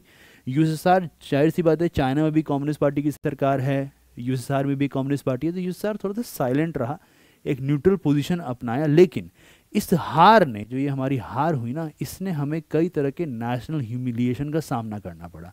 पूरे विश्व में एक तरह से थू हो गया ना कि देखो ये लोग युद्ध में हार गए। पहली बार नेहरू की छवि पर एक बहुत बड़ी कालिख लगी और यही वो समय है जब पहली बार भारत में, यही आपसे सवाल बनेगा, पहली बार भारत में सरकार के खिलाफ नो कॉन्फिडेंस मोशन पास किया गया था। यही वो टाइम है जब पहली बार एक की ऑफिशियल जैसे कि वी के कृष्ण मेनन, जो उस समय बाकायदा कैबिनेट का हिस्सा थे, डिफेंस मिनिस्टर थे, उन्होंने क्या किया था, अपना रेजिग्नेशन दे दिया कि आपने मेरी बात को नहीं समझा, मैं क्वेश्चन करने के लिए कह रहा था, इंटेलिजेंस रिपोर्ट्स पर ध्यान देने के लिए कह रहा था। तो चाइनीज़ जो इन्वेजन हुआ, इसका बहुत बड़ा नुकसान भारत को झेलना पड़ा। इसके बाद क्या होता है, भारत और चीन के संबंध जो हैं, एक्सटर्नल रिलेशंस, वो थोड़े थोड़े बदलते हैं। 1962 से ये आगे बढ़ेंगे तो यूएसएसआर और चाइना के बीच में भी एक छुटपुट सा बॉर्डर डिस्प्यूट हुआ है, जिसकी वजह से यहाँ पे कम्युनिस्ट पार्टी जो है, इसके बीच में एक डिफरेंस देखने को मिला। जैसे कि जो फैक्शन यूएसएसआर समर्थक था वो सीपीआई रह गया, वो कांग्रेस और यूएसएसआर दोनों के पक्ष में बातें करने लगा, और जो फैक्शन चाइना समर्थक था वो सीपीआई एम बन गया। साथ में एक फोकस ये भी निकल के आया कि जो नेशनलिस्ट क्वेश्चंस हैं या रीजनल क्वेश्चंस, उस पर ध्यान देने की ज़रूरत है। यही वो दौर चल रहा है जब नॉर्थ ईस्टर्न इंडियन टेरिटरीज़ को फिर से रीऑर्गेनाइज करने की मांग पर ध्यान दिया जाने लगा, क्योंकि अरुणाचल प्रदेश में आके जब हमला हो सकता है, तो अगर वहाँ पे हमने प्रॉपर तरीके से वहाँ के लोकल डिमांड्स को फुलफिल नहीं किया तो ये हो सकता है कि चाइना को और मौका मिल जाए इन्फ्लुएंस करने का। तो एक ये चैलेंज भी भारत को उसी समय झेलना पड़ा। 1963 में स्टेटहुड मिला नागालैंड को, और 2 और राज्य जो समय पर यूनियन टेरिटरीज थे, मणिपुर और त्रिपुरा, वहाँ पे इलेक्शंस कराए गए। लेकिन चाइना और भारत के बीच के संबंध जो हैं वो खराब ही रहे, अच्छे नहीं हुए। इंटरेस्टिंग फैक्ट ये है कि अटल बिहारी वाजपेयी, जब नई सरकार बनती है, 1976 जनता पार्टी की सरकार बनी हुई है, तो अटल बिहारी वाजपेयी उसमें बाकायदा वहाँ पे एक मिनिस्टर की तरह थे। ठीक है, कौन से मिनिस्टर थे ये? सिंपल सी बात है, एक्सटर्नल अफेयर्स मिनिस्टर थे। और नेहरू के बाद फाइनली जो हाई लेवल इंडियन ऑफिशियल का विजिट हुआ आफ्टर दिस 1962 वॉर, वो अटल बिहारी वाजपेयी के नेतृत्व में हुआ था। देन आपको दूसरा फैक्ट जो ध्यान रखना है कि नेहरू के बाद जो पहले प्रधानमंत्री चीन के दौरे पर गए, बाकायदा एक नया दोस्ती का हाथ लेकर, वो कौन थे? राजीव गांधी। तो ये साइनो इंडियन रिलेशंस है। साइनो वर्ड चीन के लिए इस्तेमाल होता है, ट्रेडिशनल नाम है। तो India external relations, NAM, Panchsheel और चाइना, ये 3 बातें अपनी अपनी समझ ली। अगला चीज़ जो आपको ध्यान रखना है वो है कि इसका कल्चरल इम्पैक्ट क्या पड़ा। देखिए, आपके सवाल सिर्फ टेक्स्ट पे थोड़ी आएंगे, आपको तो 2-3 बातें और ध्यान रखनी है। जैसे मान लीजिए अगर सवाल ये आ गया कि हकीकत फिल्म किस संदर्भ में बनी है, ठीक है, बहुत कमाल की फिल्म है, यूट्यूब पे अवेलेबल, आप चाहे तो देख सकते हैं, है ना, लेकिन मुझे लगता है तुम लोग बोर हो जाओगे, पर ठीक है, मौका मिले तो देख लेना। ये फिल्म भी 1962 जो वॉर हुआ है उसी के कॉन्टेक्स्ट में बनी है। और एक और जो बड़ा कमाल का गाना है, आज भी चलता है, ऐ मेरे वतन के लोगों, कथित तौर पर कहा जाता है कि जब इस गाने को नेहरू ने सुना तो उन्होंने कहा लता मंगेशकर से कि आज तुमने मुझे रुला दिया। तो ये गीत भी उसी दौर में बाकायदा गाया गया और एक तरीके से इमोशनल रिस्पॉन्स था कि जो उस युद्ध में हमारे जवान मरे, जिस तरह का दर्द और पीड़ा से देश को गुजरना पड़ा, उसके प्रति एक बड़ा ही सौरों से रिलेटेड इमोशनल रिस्पॉन्स था। तो ये कुछ बातें आपको पता होनी चाहिए। अब चीन की बात तो ख़त्म। दूसरा जो हमारा एक और साथी है जो अक्सर हमारी बात को नहीं समझता है वो है पाकिस्तान, है ना। अब देखिए, पाकिस्तान के साथ जो एक्सटर्नल अफेयर्स रिलेटेड कॉन्फ्लिक्ट्स हैं, ये दरअसल आज़ादी के पहले ही शुरू हो चुके हैं। जब वो थॉट आ गया है, पाकिस्तान का विचार अपने आप में एक डिज़ास्ट्रस विचार था। कहाँ अच्छा खासा भारत था, लेकिन वो अलग ही सोच चल रही थी। और फिर उसमें क्या होता है कि उनका ये मानना था, मैंने आपको पिछली क्लास में कश्मीर क्वेश्चन पढ़ाते हुए समझाया भी था कि पाकिस्तान में जो लोग सत्ता में आए उनका ये मानना था कि जहाँ कहीं भी मुस्लिम्स मेजॉरिटी में हैं, जाहिर सी बात है वो लोग पाकिस्तान सपोर्टेड होंगे। पर ऐसा नहीं हुआ। फिर चाहे वो सेंसस की बात करें या डिसीजंस की बात करें, है ना, यहाँ पे जो लोग रहे वो बाय चॉइस इंडियन है, ये बात हमेशा कही जाती है। लेकिन कश्मीर को लेके पाकिस्तान के मन में था कि ना, कश्मीर तो हमारा है ना। और उसने क्या किया, 1947 में ही कश्मीर कॉन्फ्लिक्ट की जड़ें उन्होंने डाल दी। एक तरह से प्रॉक्सी वार जिसको बोलते हैं ना, कि सीधे तौर पे नहीं लड़ रहे हैं लेकिन पीछे से, है ना, किसी और के थ्रू लड़ाई कर रहे हैं, उसे प्रॉक्सी वॉर कहा जाता है। कि सीधे आर्मी से फाइट नहीं हो रहा है, किसी टेररिस्ट को भेज दिया, अभी भी करते हैं, मिलिटेंट्स को भेज देते हैं, मुजाहिदीन को भेज दिया, ऐसे करते हैं तो एक कॉन्फ्लिक्ट होता है। मान लीजिए जहर फैला दिया, ड्रग्स फैला दिया, है ना, ये सब चीज़ें हमें ध्यान रखना होता है कि प्रॉक्सी वॉर कहलाता है। तो यही सिचुएशन था। और जब 1947 में ही चीज़ें खराब होने लग गई तो भारत और पाकिस्तान के संबंध भी गड़बड़ हुए, काफ़ी ज़्यादा गड़बड़ हुए। इसके बावजूद वर्ल्ड बैंक के नेतृत्व में 1960 में भारत और पाकिस्तान ने क्या किया, इंडस वाटर ट्रीटी पे साइन किया। कितनी बार भी वॉर हो गया हो, कितना भी कॉन्फ्लिक्ट रहता है, इस ट्रीटी में जो बातें लिखी गई हैं उसके साथ कॉम्प्रोमाइज़ नहीं किया जाता। इस बात को हमेशा ध्यान रखिएगा कि भारत और पाकिस्तान जो इस ट्रीटी पे साइन कर चुके हैं, आज भी ये ट्रीटी लागू है। विवाद रहता है, बहस होती है, लेकिन ये ट्रीटी कभी भी ख़त्म नहीं की जाती है। साथ में जो दो नाम आपको याद रखने हैं जिनके दौरान ये ट्रीटी हुई, तो एक तो वर्ल्ड बैंक है, एक हमारे पास अंतर्राष्ट्रीय फैक्टर आ गया वर्ल्ड बैंक का। दूसरा है प्रधानमंत्री जवाहरलाल नेहरू जो उस समय पे थे, और पाकिस्तान में उस समय मिलिट्री की तानाशाही थी, और वहाँ जो इंसान सबसे बड़े पद पर बैठा था उनका नाम है जनरल अयूब खान। अब इससे क्या होता है, एक तरफ पाकिस्तान अमेरिकी, है ना, उसकी छतरी के नीचे आ चुका है, उसके मिलिट्री ब्लॉक को ज्वाइन कर रहा है, दूसरी तरफ प्रॉक्सी वॉर कर रहा है। इससे भारत और यूएस के संबंध में भी थोड़ा दिक्कतें आई, और एक नया एक्सिस पैदा हुआ उस समय पर जिसे हम बोलते हैं बीजिंग, इस्लामाबाद, न्यूयॉर्क एक्सिस। दूसरे शब्दों में कहें तो चीन, पाकिस्तान और अमेरिका का एक ध्रुव। ठीक है, ये इस तरीके से एक नया एक्सिस बना था, एक कोण था जिसके अनुसार दुनिया में साउथ एशिया, मिडल ईस्ट और western part of the world में कंट्रोल करने का प्रयास किया जा रहा था। इसी में क्या होता है, जब 1965 आता है, जब लाल बहादुर शास्त्री एक तरीके से वहाँ प्रधानमंत्री की कैपेसिटी में बैठे हुए हैं, तो रण ऑफ कच्छ जिसको हम बोलते हैं ना, गुजरात में है, वहाँ पे पाकिस्तान ने क्या किया, अपनी सेना को भेजना शुरू कर दिया। अभी रण ऑफ कच्छ तक ही ये लोग सीमित नहीं रहे। इसके बाद तुरंत उन्होंने जम्मू और कश्मीर में अगस्त सितंबर आते आते एक नया अटैक करना शुरू किया। फिर जाहिर सी बात है भारत ने रिटेलिएट किया, और ये बात बड़े कमाल की है कि रिटेलिएशन में भारत की सेना लाहौर के पास पहुंच गई थी। अंततोगत्व ताशकेंट एग्रीमेंट पर हस्ताक्षर किए गए 1966 में। इसमें भी जनरल अयूब खान और प्रधानमंत्री लाल बहादुर शास्त्री थे। और इस ताशकेंट एग्रीमेंट में जिस देश ने मध्यस्थता की भूमिका की थी, आर्बिट्रेशन की तरह बैठा था, मीडिएशन कर रहा था, उस देश का नाम है USSR, union of Soviet socialist republics. और इसी दौरान अगर आप लोगों ने पॉलिटिक्स ऑफ प्लान डेवलपमेंट की क्लास को ध्यान से देखा है तो आपको याद होगा 1965 या मिड 1960s वही दौर है जब भारत के ऊपर आर्थिक संकट भी मंडरा रहा था। ये एक इमेज है जिससे आपको पता लगेगा कि भारत और पाकिस्तान के बीच में कितने ऐसे हमले हो चुके हैं। तो देखिए 47, ठीक है, हम लोग आज़ाद होते हैं और अक्टूबर 1947 में ही कश्मीर का युद्ध शुरू हो जाता है। उसके बाद 65 में फिर से आते हैं, 71 फिर से होता है, बांग्लादेश लिबरेट होता है, अभी इस पे बात करेंगे।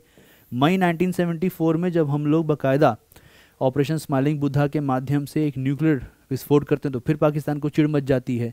1989 फिर से कश्मीर में इंसर्जेंसी शुरू, ठीक है। मई 1988 आते थे, भारत फिर से एक नया टेस्ट करता है, पाकिस्तान भी फॉलो करता है, और फिर 1999 में करगिल का युद्ध हमारा शुरू हो जाता है।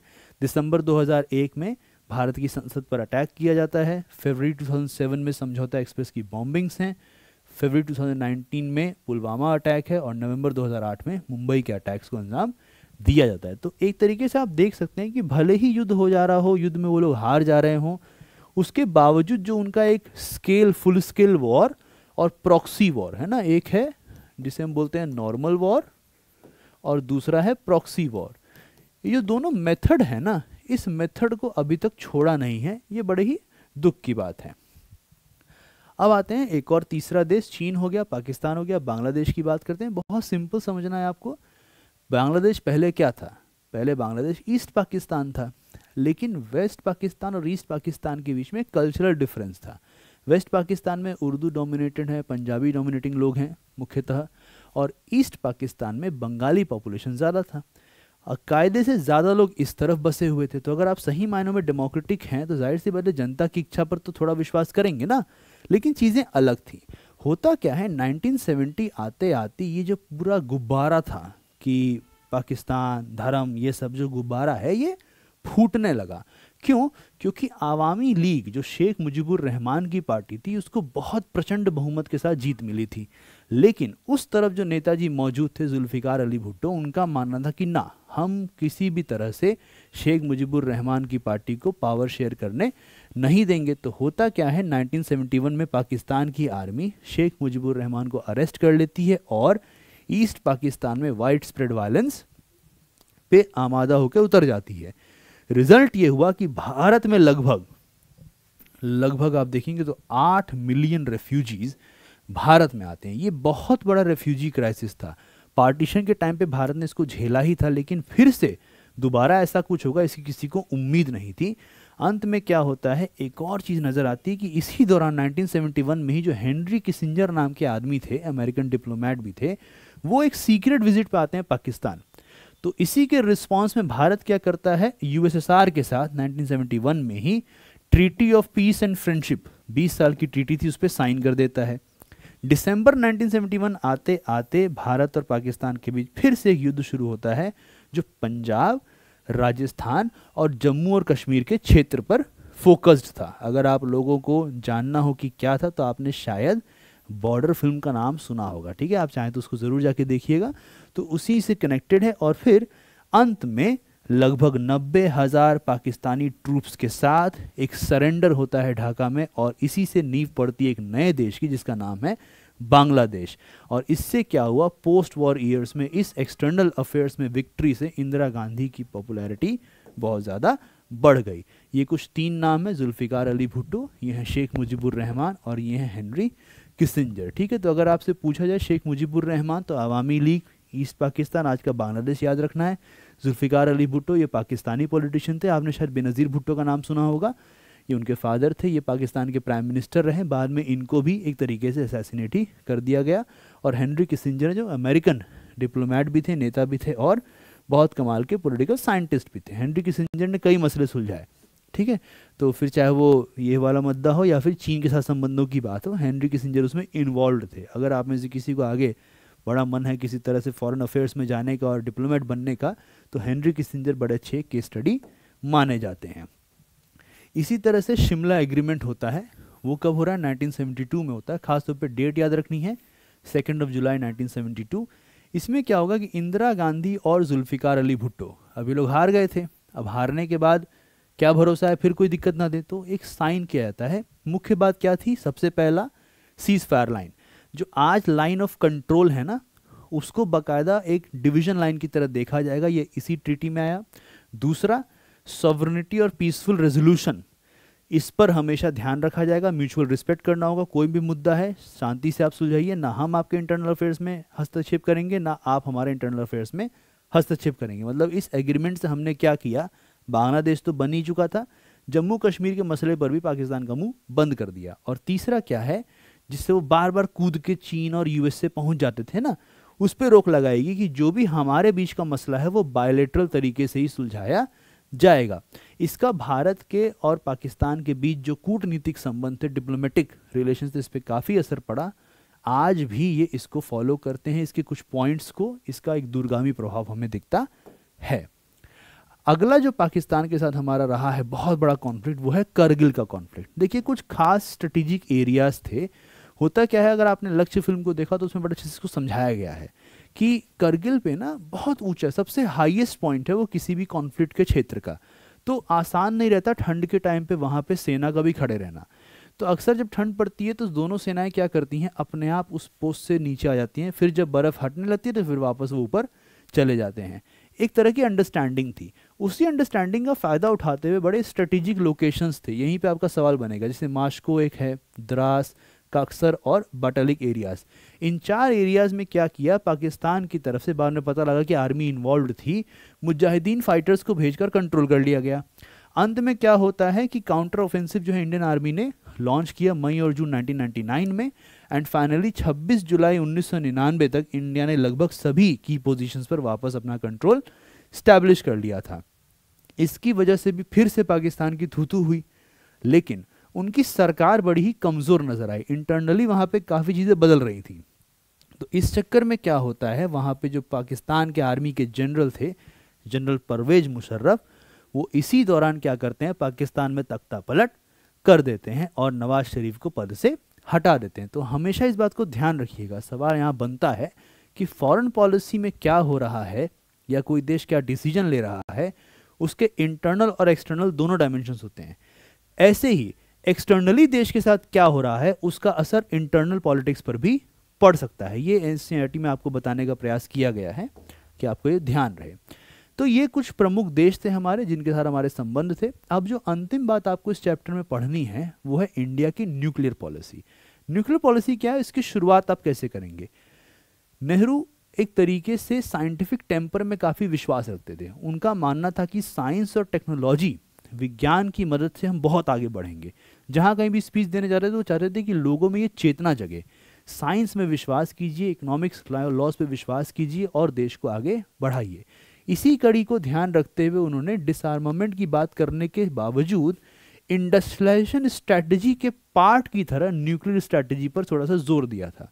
और 1940s में नेहरू के ही ध्यान रखते हुए जो एक इंसान थे होमी जे भाभा, उन्होंने बाकायदा इंडिया में इसकी बात करना शुरू कर दिया था।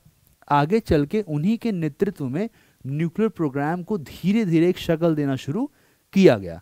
हालांकि सबसे बड़ा फैक्टर जिसने हमें इन्फ्लुएंस किया कि हमें भी न्यूक्लियर के बारे में सोचना चाहिए, वो था जब अक्टूबर 1964 में चाइना ने न्यूक्लियर टेस्ट कंडक्ट कर लिया मिलिट्री पावर को बढ़ाने के लिए। प्लस ये जो 5 देश हैं उस जमाने में, यूएसए, यूएसएसआर, यूके, फ्रांस और चाइना, हालांकि उस समय चाइना को ताइवान रिप्रेजेंट कर रहा था। इन्होंने क्या कहा कि देखिए हमारे पास न्यूक्लियर बॉम्ब्स हैं, हम क्या करेंगे, किसी और देश को अब ये नहीं फैलना चाहिए, इससे दुनिया को नुकसान होता है, मतलब तुम जब करो नहीं होता है। तो एक न्यूक्लियर नॉन प्रोलिफरेशन ट्रीटी, मतलब और ज़्यादा इसका प्रसार ना हो, इस ट्रीटी को 1968 में साइन किया गया। अब यहाँ पे एक बात मैं आपको बता देता हूँ, चीन ने भले ही इसको साइन किया हो, लेकिन वो इस फेवर में नहीं था कि बाकी देश जो हैं वो न्यूक्लियर पावर का इस्तेमाल ना करें उस ज़माने में। इससे क्या होता है कि बहुत बड़ा प्रेशर भारत पे भी आया है कि बगल के देश में इतना कुछ हो रहा है और क्या पता वो हमारे साथ थोड़ा सा नुकसान करना चाहे। तो भारत ने नैम और गुट निरपेक्ष आंदोलन के अगुवा रहते हुए, पीस और डिसआर्मामेंट की बात करते हुए एनपीटी को रिजेक्ट किया और फाइनली 1974 में भारत ने अपना पहला न्यूक्लियर टेस्ट सक्सेसफुली कंडक्ट कराया। इसे एक पीसफुल न्यूक्लियर एक्सपोजर का नाम दिया। ये डिफिकल्ट टाइम था, अरब इजराइल वॉर भी उसी टाइम चल रहा है, ऑयल प्राइसेस बढ़े हुए हैं, महंगाई बढ़ी हुई है, लेकिन इसके बावजूद हम लोग ये करने में सफल रहे। इसमें एक सबसे बड़ा फैक्टर ये रहता है कि जब नेशनल इंटरेस्ट की बात आती है, न्यूक्लियर क्वेश्चन की बात आती है, नेशनल सिक्योरिटी की बात आती है, तो चाहे कोई कितनी भी आलोचना कर रहा हो सरकार की, भारत में अक्सर ये देखा गया कि इन सब मुद्दों पर इंटरनल पार्टीशन पॉलिटिक्स का असर नहीं होता है। फिर 1998 में फिर से दोबारा कई सारे सीरीज ऑफ टेस्ट न्यूक्लियर कराए गए, जिसे पाकिस्तान ने भी फॉलो किया और भारत ने एक नई नीति बनाई कि हम तब तक न्यूक्लियर बम का इस्तेमाल नहीं करेंगे जब तक कोई हम पे नहीं करता। ये नो फर्स्ट यूज पॉलिसी को रखा गया। और फिर क्रेडिबल मिनिमम न्यूक्लियर डिटरेंस के लिए कि हमारे अगल बगल ऐसे देश मौजूद हैं जो हमारी राष्ट्रीय सुरक्षा के लिए खतरा बन सकते हैं और अगर वो न्यूक्लियर ताकत हैं, तो एक डेटरेंस के लिए, डेटरेंस जानते क्या होता है, डेटरेंस का मतलब होता है कि जाके आप लड़ो। डेटरेंस मतलब आपके पास इतनी क्षमता होनी चाहिए कि सामने वाला आप पे हमला ना करे। ये न्यूक्लियर पावर दरअसल यही काम है कि अगर आपके पास न्यूक्लियर बॉम्ब्स हैं और कोई सामने वाले देश के भी पास भी न्यूक्लियर बॉम्ब्स हैं, तो दोनों अगर न्यूक्लियर बॉम्ब्स का इस्तेमाल करेंगे तो उसे बोला जाता है मैड। मैड का मतलब पागल नहीं, म्यूचुअली एश्योर्ड डिस्ट्रक्शन। ये एक टर्मिनोलॉजी यूज करते हैं हम लोग पॉलिटिकल साइंस में कि वो निश्चित है कि दोनों का विनाश होना तय है। तो इससे क्या होता है, ना वो इसका इस्तेमाल करेंगे ना ये इसका इस्तेमाल करेंगे, बल्कि इंफॉर्मेशन शेयरिंग भी होती है कि अच्छा कहाँ कहाँ आपके ऐसे औजार या इस तरह के बॉम्ब आपने टूल किट रखा हुआ है जिससे असर हो सकता है। तो कंट्री ने, हमारे देश ने क्या किया है, ध्यान रखा है कि हाँ हम न्यूक्लियर पावर बन गए हैं, इसके बावजूद हम उसको पीसफुल तरीके के लिए या पीस मेंटेन रखने के लिए ही इस्तेमाल कर रहे हैं या इस तरह का इस्तेमाल करेंगे। प्लस हमारे ऊपर अगर कभी न्यूक्लियर एनर्जी को लेकर कोई सवाल उठता है तो हम हमेशा वहाँ ये बात कहेंगे कि देखिए हमने कभी भी इसको एज अ वेपन इस्तेमाल नहीं किया है और तब तक नहीं करेंगे जब तक हम पे इस तरह का हमला नहीं हो जाता। इसमें तीसरा सबसे बड़ा पॉइंट याद रखिएगा कि अगर आपको पीस चाहिए तो पीस तभी आ सकता है जब आपके पास स्ट्रेंथ हो। यही 3-4 बातें हैं जिसे हमें ध्यान रखना है when it comes to the question of nuclear strategy. तो पहला क्या है, नेहरू का फोकस भी था। होमी जे भाभा का नाम ध्यान रखना है, जिनके अगुवाई में ये स्टार्ट हुआ as a industrialisation process. China ने हमसे पहले टेस्ट किया। न्यूक्लियर नॉन प्रोलिफरेशन ट्रीटी हमसे पहले आई, हमने उसे रिजेक्ट किया। फाइनली 74 में हमने अपना पहला टेस्ट किया। फिर 1998 में सीरीज ऑफ न्यूक्लियर टेस्ट किए। हमारे इस काम को फॉलो किया पाकिस्तान ने, और चूंकि हमारे ऊपर कई सारे सैंक्शन लगाए गए अमेरिका की तरफ से भी, तो हमने एक पॉलिसी डिसाइड किया कि हम पहली बार इस्तेमाल नहीं करेंगे, नो फर्स्ट यूज। दूसरा, हम क्यों इस्तेमाल करेंगे, तो हम इसे दरअसल इस पॉलिसी को हम एक न्यूक्लियर पावर को हम एक डेटरेंस की तरह इस्तेमाल कर रहे हैं। और इन सब के साथ रखते हुए भी हम ये ध्यान रखेंगे कि इसका इस्तेमाल शांतिप्रिय उद्देश्य को आगे बढ़ाने के लिए किया जा रहा है, कि न्यूक्लियर पावर अगर हम बन रहे हैं इस पॉलिसी के साथ तो उसका एजेंडा पीस है, डिस्ट्रक्शन नहीं है। ये बात आपको केवल इसमें ध्यान रखनी है। 1990 के बाद क्या हुआ है, विश्व के स्तर पर चीजें काफी बदली हैं। देखिए 1990 कमाल का दौर है। पिछली क्लास में आपने पढ़ा कि उसी दौरान हम लोग लिबरलाइजेशन, प्राइवेटाइजेशन और ग्लोबलाइजेशन की तरफ बढ़ रहे हैं। लेकिन ये वही दौर है जब बर्लिन की दीवार को तोड़ा जा रहा है। मतलब क्या हुआ, ये वही दौर है जब यूएसएसआर अपने इंटरनल कॉन्फ्लिक्ट से गुजर रहा है। 1990s वही समय है जब यूएसएसआर दुनिया के पटल से गायब हो जाता है और दुनिया कुछ समय के लिए एक ध्रुवीय बन जाती है, जिसे कहीं से चुनौती नहीं मिलती, और वो जो टॉप पे जो देश है हेजमोन की तरह, वो होता है यूएसए। तो अगर अंतर्राष्ट्रीय स्तर पर परिस्थितियां बदल गई, इफ द सिचुएशन चेंज्ड, तो जाहिर सी बात है हमारा फॉरेन पॉलिसी कंसिडरेशन भी बदलेगा। जैसे कि पहले अगर मान लीजिए हम लोग रशिया और वेस्ट देख रहे हैं, तो हो सकता है हमने ईस्ट देखना शुरू कर दिया हो। जैसे कि पहले अगर हमारे यूएस के संबंध थोड़े से गड़बड़ हो गए होंगे, हो सकता है अब ये संबंध अच्छे होने लग जाएंगे, है ना। तो ये तमाम चीज़ें होती हैं। आता क्या है कि जैसे ही शिफ्टिंग हुई, तो भले ही जनता पार्टी और सरकारों ने भी नैम को फॉलो किया, 1990s के बाद सोवियत यूनियन के कोलैप्स ने फिर से भारत और अमेरिका के बीच संबंधों को बेहतर बनाना शुरू किया। क्यों? क्योंकि रशिया अब उतना पावरफुल बचा नहीं था कि वो हमारी उन ज़रूरतों को पूरा कर सके जो यूएसएसआर करता था। तो हमें भी फिर से फ्रांस, फिर से ब्रिटेन, फिर से यूएसए की तरफ हाथ बढ़ाना पड़ा।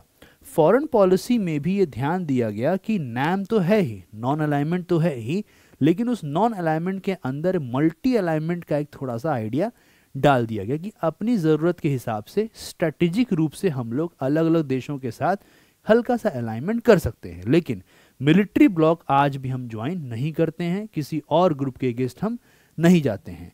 तीसरा आया कि 1990s के दौर ने यह भी दिखा दिया कि चीन आज इतना ताकतवर इसीलिए है क्योंकि उसकी इकोनॉमी बहुत पावरफुल है।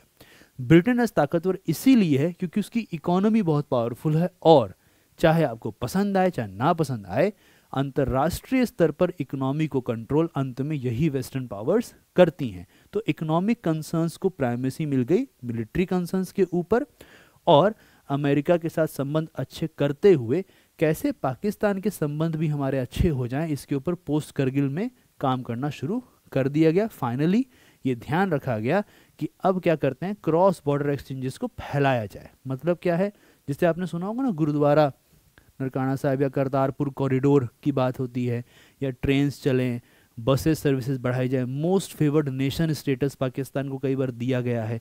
इससे क्या किया है भारत ने, कि भारत ने ये सोचा है कि अगर हम इकोनॉमिकली ये देश सब आपस में जुड़ जाएं और थोड़ा सा एंटेंगलमेंट हो जाए, तो हो सकता है ये इंटरनल कॉन्फ्लिक्ट्स हमेशा के लिए ख़त्म हो जाए। तो 1990s के बाद से अलायंसेस में शिफ्ट हमें देखने को मिलता है। लेकिन इसका ये मतलब नहीं है कि आप ये कहने लग जाएं कि बिल्कुल भी नाम खत्म हो गया, ऐसा बिल्कुल नहीं है, ठीक है। तो आपको कुछ कंक्लूडिंग रिमार्क्स में देना चाह रहा हूँ। नंबर 1, हमने क्या क्या जान लिया कि भारत वैश्विक राजनीति में कैसे एक न्यूट्रल पावर की तरह काम करता है, न्यूट्रल भले ही हो लेकिन एक्टिव रहता है। दूसरा कि जब कोल्ड वॉर में सुपर पावर कॉन्फ्लिक्ट चल रहा था उस समय भारत ने अपनी विदेश नीति के माध्यम से एक अच्छा बैलेंसिंग एक्ट किया। तीसरा कि रीजनल पीस और डेवलपमेंट कैसे हो ये हमेशा से हमारा प्राइमरी ऑब्जेक्टिव रहा है। चौथा, भारत ने किस तरह नैम में एक अगुवा की तरह काम किया है।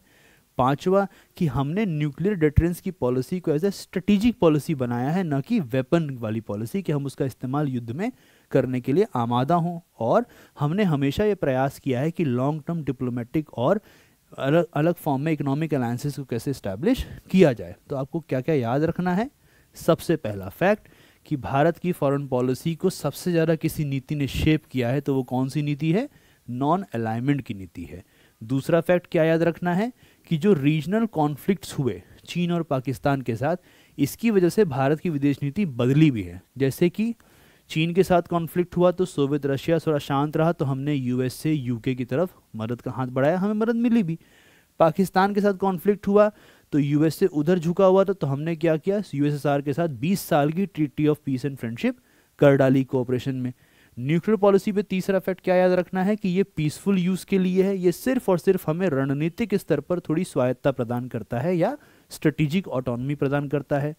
चौथा क्या याद रखना है कि कोल्ड वॉर के खत्म होने के बाद से जब यूएसएसआर भी नहीं रहा तो अलायंसेस में शिफ्ट हमें देखने को मिलता है और भारत और अमेरिका के संबंध, भारत और वेस्टर्न पावर्स के संबंध ज़्यादा बेहतर होते हुए नजर आ रहे हैं। इसके दो ही मेन कारण है, यूएसएसआर है नहीं, दूसरा रशिया इतना स्ट्रांग नहीं है कि हमारी सारी ज़रूरतों को पूरा कर सके।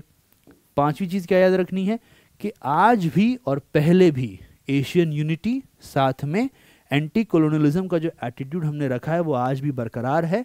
हम किसी भी साम्राज्यवादी ताकत के अधीन, जो अभी नहीं है पहले थी, और अगर उस प्रकार का रवैया रखती है हम उसके अधीन काम नहीं करना चाहते, ना किसी देश को करने देना चाहते हैं। और भारत का ये कमिटमेंट है कि सॉवरेनिटी का सम्मान होना चाहिए, रीजनल स्टेबिलिटी का सम्मान किया जाना चाहिए। तो ये हमारा एक टॉपिक था, इस पे कई सारे सवाल बनते हैं। ये था आपका in total India external relations. मैं बहुत जल्दी मिलूंगा आपसे नेक्स्ट क्लास में एक नए टॉपिक के साथ।